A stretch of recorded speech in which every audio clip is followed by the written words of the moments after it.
Hello friends, welcome back to our channel, and today we have a very special guest for you who needs no introduction.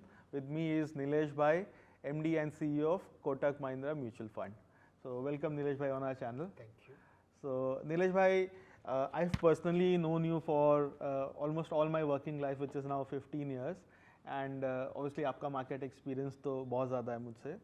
So I think while हम markets के बारे में आज का क्या outlook है उसके बारे में तो बात करेंगे, बट आपके कुछ experiences you know which will be very beneficial for some of our investors, and many of them are new investors which are coming on our platform which is Kotak Cherry.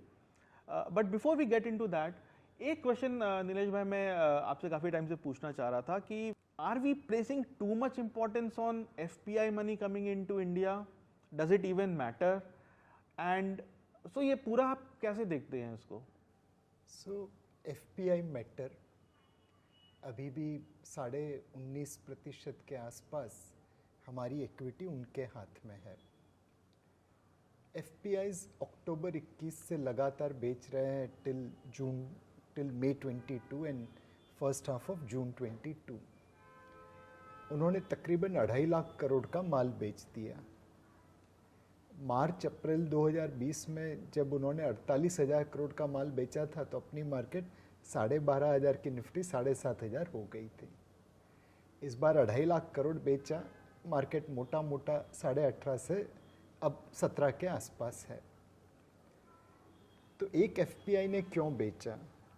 Because हम दूसरी market के सामने बहुत महंगे थे. China से दुगना, south Africa से दुगना, ब्राज़ील से दुगना, रशिया से कई गुना हमारा वैल्यूएशन था. तो ये नीलेश भाई आप इंडेक्स के पी की टर्म्स में बात कर रहे हैं? पी की बात करते हैं. फॉरेनर्स हमारी कंट्री में इसलिए आएंगे because India is the fastest growing major economy in the world. 2022 में हम फास्टेस्ट ग्रोइंग मेजर इकोनॉमी रहेंगे. 2021 में भी थे, और अगर ऐसा ही माहौल चलता रहा तो 2023 में भी हो जाएंगे. 2014 में हम दुनिया की 10th लार्जेस्ट इकोनॉमी थे. 2022-23 में हम 5th लार्जेस्ट हो जाएंगे. करेक्ट. और 2030 के पहले हम 3rd लार्जेस्ट हो जाएंगे. तो सर ये आपने बहुत अच्छी बात कही कि you no long term fundamentals तो सब इंटैक्ट है, बट यू नो थोड़ा सा डाइकोटोमी जो ऑलवेज रहता है कि कोई चीज़ बहुत अच्छी है but at the same time बहुत महंगी है, जैसा अभी आपने भी कहा कि you know multiples are expensive. So will they wait कि एक रीजनेबल वैल्यूएशन आ जाए, because you know lot of stuff is happening in advance economies also, और उसके बारे में भी हम बात करेंगे. और विल दे से कि ठीक है यू नो पिछले 6-8 महीने में मैंने पैसा निकाल लिया है and now obviously they also have a pressure to invest, so will they come back? So ये जो लॉन्ग टर्म और शॉर्ट टर्म का है उसको आप कैसे देखते हैं? सो बहुत साल पहले एक बहुत बड़े निवेशक है राधाकिशन दमानी जी करके, उन्होंने HDFC बैंक में बहुत सारी पोजीशन ली थी. तो किसी ने बोला कि आप इतनी महंगी बैंक में क्यों ले रहे हैं? तो उन्होंने बड़ी शांति से जवाब दिया, देख भाई धारावी होता है, पेडर रोड होता है. अगर पेडर रोड में रहना है तो पेडर रोड के भाव देने पड़ेंगे. करेक्ट. हमें भी इन्वेस्टर्स को यही बताना पड़ेगा कि भारत एकमात्र ऐसा देश है जहाँ पे आपको ग्रोथ, गवर्नेंस और ग्रीन ये तीनों चीजें मिल रही हैं. हमारी अर्निंग्स ग्रोथ दुनिया के देशों से अच्छी रहेगी. हमारा गवर्नेंस स्टैंडर्ड दुनिया के देशों से आगे रहा है और भी ऊपर रहेगा. एंड मोर इम्पोर्टेंटली हम ये ग्रोथ विद गवर्नेंस को ग्रीन इफेक्ट दे रहे हैं. प्राइम मिनिस्टर मोदी ने 2026 में अटेंड करके कमिटमेंट किया है कि हम 2070 तक नेट कार्बन न्यूट्रल हो जाएंगे. तो ग्रोथ, ग्रीन एंड गवर्नेंस ये चीजें अगर आपको चाहिए तो प्रीमियम तो देना पड़ेगा. सो 2000 के .com से जब आप आज के मार्केट को कंपेयर करते हैं, एंड इंडियन कॉन्टेक्स्ट में तो चलिए फिर भी शायद इन्वेस्टर को नहीं समझ में आ रहा होगा, because handful 4-5 companies he new age companies list हुई हैं, और अनफॉर्चुनेटली सब में लोगों ने पैसा ही लूज किया, इन्वेस्टर्स ने पोस्ट लिस्टिंग. सो हार्डली किसी भी कंपनी में उनका पैसा बना है. बट US में तो there are so many companies which are listed, and वहाँ पे भी 70-80% स्टॉक प्राइस फॉल होना तो ऐसा लगता है कि मामूली बात है. In fact some of the great companies which we feel are great companies, for example Uber की अगर मैं बात करूं तो पोस्ट लिस्टिंग 5 साल हो गए हैं almost and investors have not made money. How do you compare 2000.com with what is happening today, largely globally but in Indian context, because ऐसा तो नहीं है कि ये कंपनीज, जो बहुत सारी कंपनीज है जिनके सर्विसेज हम यूज करते हैं बट लिस्टेड नहीं है, बट अगले 2 साल 3 साल 5 साल में लिस्ट होंगी. तो इन्वेस्टर्स को तो ये समझना बहुत ज़रूरी है कि पैसा हमारा बनेगा लिस्टिंग पे या नहीं बनेगा, और 2000 में क्या हुआ था. तो इसके बारे में आप how do you see this?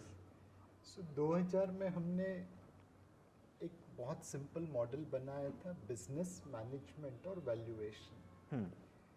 बहुत सारी कंपनी ऐसी थी जिन्होंने अपना नाम बदल दिया था. फाइनेंस कंपनी थी, टेक्नोलॉजी कंपनी बन गई. मीडिया कंपनी थी, टेलीकॉम कंपनी बन गई. उनके कोई बिजनेस रियल नहीं थे. ना उस समय उतनी अकल नहीं थी, बट फिर भी अगर हमारे बिजनेस फिल्टर को लगाते हम सही तरीके से तो बहुत सारे लॉसेस अवॉइड कर सकते थे. खैर, जो चीज़ 2000 में समझ नहीं आई थी अब समझ में आ गई है. तो बिजनेस देखिए, क्या वो किसी का दुख दर्द कम कर रहा है, क्या वो किसी को प्रॉब्लम सॉल्व कर रहा है. अगर नहीं कर रहा तो उस बिजनेस में जाने का रियल प्रॉब्लम सॉल्व कर, इमेजिनरी प्रॉब्लम सॉल्व नहीं कर रहा है. मेटावर्स में प्रॉब्लम सॉल्व करें तो वो एक अलग फितरत है. हमें तो इस वक्त रियल लाइफ के प्रॉब्लम्स देखना है. दूसरी चीज है मैनेजमेंट. मुझे याद है मिड 90s में जब इन्फोसिस का आईपीओ नहीं आया था, तब एक कंपनी थी जिसने Y2K क्या है वो हमें समझाया था. वो इन्फोसिस से शायद 4 कदम आगे थे Y2K के बारे में. लेकिन उनकी कंपनी भी लिस्टेड है, मैं नाम नहीं ले रहा हूँ. बट आज उस कंपनी के सामने इन्फोसिस को देखो तो जमीन और आसमान का फर्क है. नॉलेज थी बट उसे एग्जीक्यूट आप नहीं कर पाए.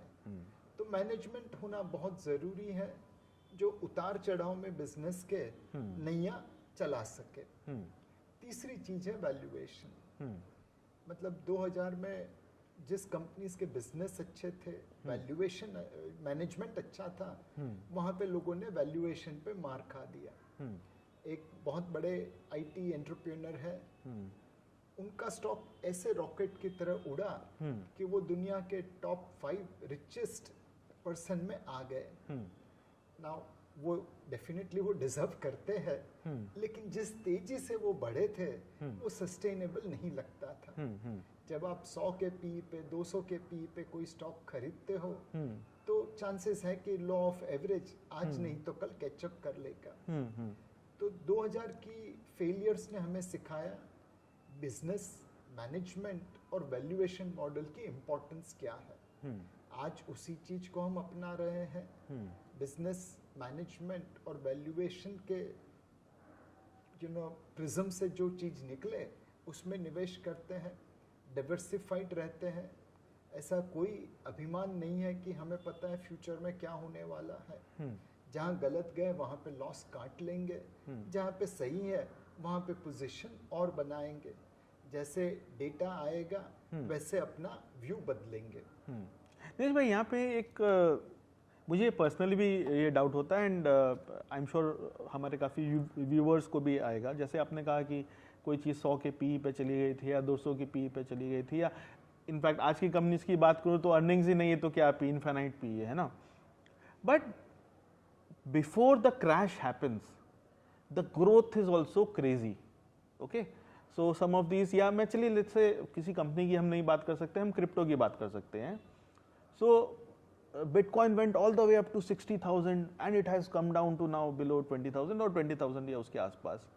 वो जो पीरियड होता है जब ऐसी ट्रिमेंडस ग्रोथ मिल रही है, आप स्टेबल इन्वेस्टर्स थे, आपको समझता था क्या करना है, मार्केट आपको भी रिवॉर्ड कर रहा है, आप बना रहे हैं 10%, 15%, बहुत अच्छा साल गया तो 20%. आपका फ्रेंड जिसको शायद नहीं समझता था मार्केट बट उसकी रिस्क एपेटाइट थी, वो बना रहे 200%.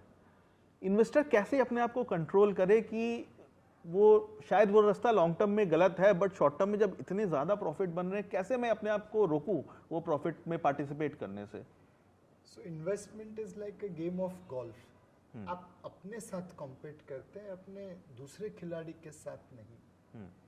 किसी का महल देख के मैं अपना झोपड़ा थोड़ी जला दूंगा, एंड उसका महल कल महल रहेगा या झोपड़ा बन जाएगा किसको पता. मुझे लड़ाई है महंगाई से, इन्फ्लेशन से। हम्म मेरे नेबर ने, मेरे पड़ोसी ने कितना पैसा बनाया उससे मुझे क्या लेना देना। सो आप जब लेट्स से गाड़ी चलाते हैं हाईवे पे, कोई बड़ी तेजी से आगे चला जाए 200 माइल की स्पीड के ऊपर, तो क्या आप उसको कॉपी करना चाहेंगे?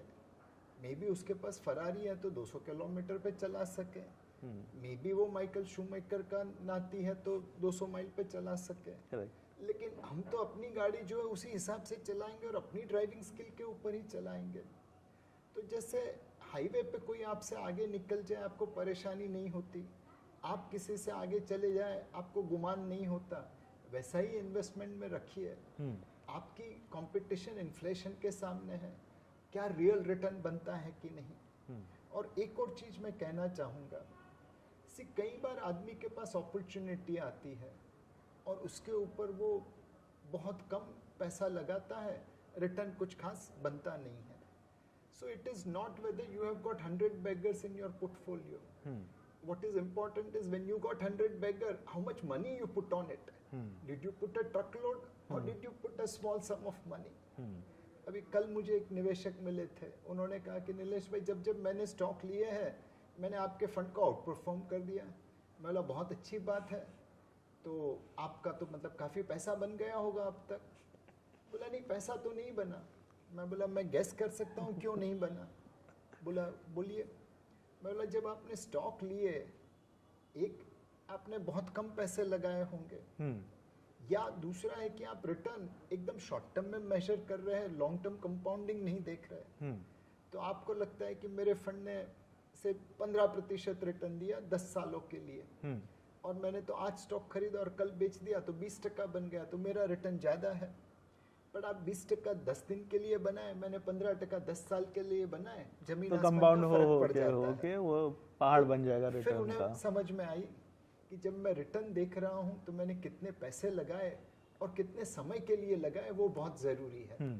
लोग यहाँ पे गलती कर जाते हैं। तो स्टॉक, एक्टिव म्यूचुअल फंड या सब कुछ भूल के इंडेक्स, ये कैसे सॉल्व करूं इसको मैं? मैं अभी एक बहुत बड़े इंडिया के सबसे बड़े रिटेल ब्रोकर से बात कर रहा था। Between March 20 to December 21, when markets moved from 7,500 to maybe 17,000, 90% of investors have lost money. But how is it possible when the market itself went 2.5 ये times? तो उनके पास से मुझे सीखना पड़ेगा कि ऐसी मार्केट में आपने कितनी मेहनत की कि उसमें भी लॉस हो गया। So these are all the guys who have opened demat account in that period. They started trading. शुरुआत धीरे से की होगी, फिर बड़ी बड़ी पोजीशन लेने लगे, फ्यूचर्स एंड ऑप्शंस में घुस गए विदाउट रियलाइजिंग। और दैट मार्केट तो has exploded like how. WhatsApp and Telegram channel को फॉलो करने लगे। तो नेट नेट जब आप इस तरह की भेड़ बकरी चाल चलते हैं तो लॉस होना सर्टेन है। Always remember market is a place where rich people lose money to gain experience and experienced people make money. So आपके पास अगर genuine research capability है, समय है, तो आप जरूर डायरेक्ट स्टॉक में निवेश करिए। एक इंडिविजुअल की रिस्क प्रोफाइल फंड मैनेजर से हमेशा ज़्यादा होती है। एक इंडिविजुअल के ऊपर सेबी के कोई रूल्स रेगुलेशंस नहीं होते। फंड मैनेजर को अनेक कंस्ट्रेंट्स के अंदर काम करना पड़ता है। मुझे कोई स्टॉक बहुत अच्छा लगे तो मेरे फंड में मैं 2-3% लूँगा, कोई इंडिविजुअल 20-30% ले सकता है। सो आपकी रिस्क प्रोफाइल अलग है तो आप फंड मैनेजर को हमेशा आउट परफॉर्म कर सकते हैं, प्रोवाइडेड आपके पास समय हो, आपके पास कैपेबिलिटी हो। तो एक निवेशक के लिए अगर उसे ज़्यादा रिटर्न चाहिए तो उसे एक्टिव फंड में निवेश करना चाहिए, बदौलत वो फंड मैनेजर अल्फा जनरेट कर सके, वैल्यूएट कर सके। कई निवेशक ऐसे हैं जो कहते हैं कि भाई हमें वो रिस्क नहीं लेना है तो हम इंडेक्स में निवेश करेंगे। वो बात भी अच्छी बात है। अमेरिकन मार्केट में हमने पहली बार देखा है कि अब passive funds are exceeding active funds. ऐसा नहीं है कि एक्टिव फंड ज़ीरो हो गए हैं, जबकि वहाँ पे 10, 12, 20 सालों से फंड मैनेजर अल्फा जनरेट नहीं कर रहे हैं। यहाँ पे भी अब तक तो फंड मैनेजर अल्फा जनरेट कर रहे हैं। तो आप एक चॉइस करिए, कैपेबिलिटीज़ है, समय है तो एक्टिव स्टॉक्स में, डायरेक्टली स्टॉक्स में खरीदिए। अच्छे फंड मैनेजर मिले तो एक्टिव फंड्स में निवेश करिए। और नहीं मिले तो पैसिव फंड में निवेश करिए, बट मूलभूत चीज है निवेश निवेश करिए। करिए। एंड आज की तारीख में तो हम यही देख रहे हैं कि मार्च 2020 में मार्केट बड़ी जोर से गिरा था। जनवरी 2020 में मेरी एसआईपी रिटर्न 10 साल की डबल डिजिट थी, 3 साल 5 साल की भी डबल डिजिट या हाई सिंगल डिजिट थी। मार्च 2020 में सब एफडी से भी नीचे आ गया।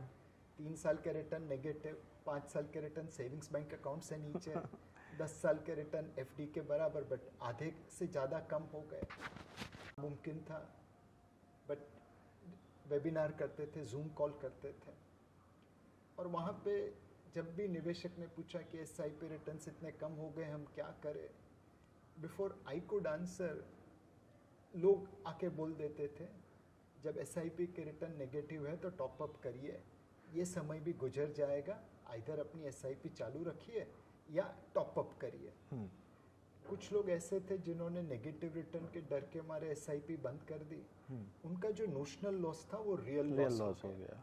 करेक्ट। कुछ लोग ऐसे थे जिन्होंने एसआईपी टॉप अप की, आज वो सबसे बढ़िया रिटर्न पा रहे हैं। और बहुतेक लोग ऐसे थे जिन्होंने अपनी एसआईपी चालू रखी, नेगेटिव रिटर्न से डरे नहीं, विश्वास बनाए रखा। आज 3 साल 5 साल 7 साल 10 साल सारे पीरियड्स में डबल डिजिट रिटर्न मिल रहा है।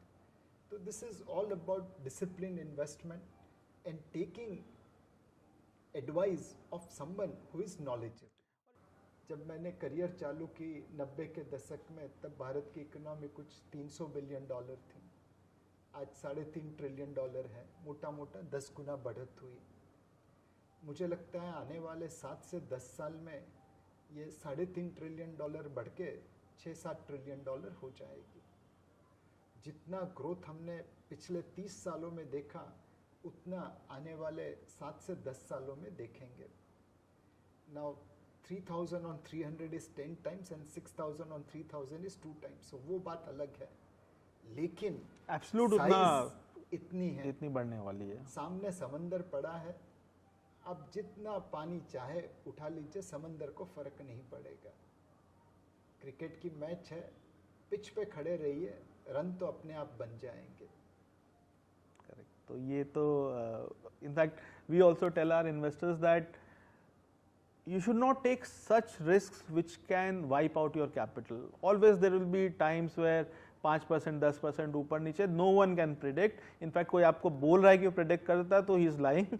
आप उस पर बिल्कुल आपको भरोसा नहीं करना चाहिए. But as नीलेश भाई, you know, as very wisely he always tells us that pitch पे, and तो example आपने बहुत ही अच्छा दिया. In fact मैं उसको use करूँगा कहीं ना कहीं, that अगर आप पिच पे रहेंगे तो रन बन जाएंगे. So नीलेश भाई, thank you very much, and again wish you all the best, and all our investors, if you have any question, our email ID is on the screen, please send us and we will try and get some answers from Nilesh bhai if time permits. Thanks.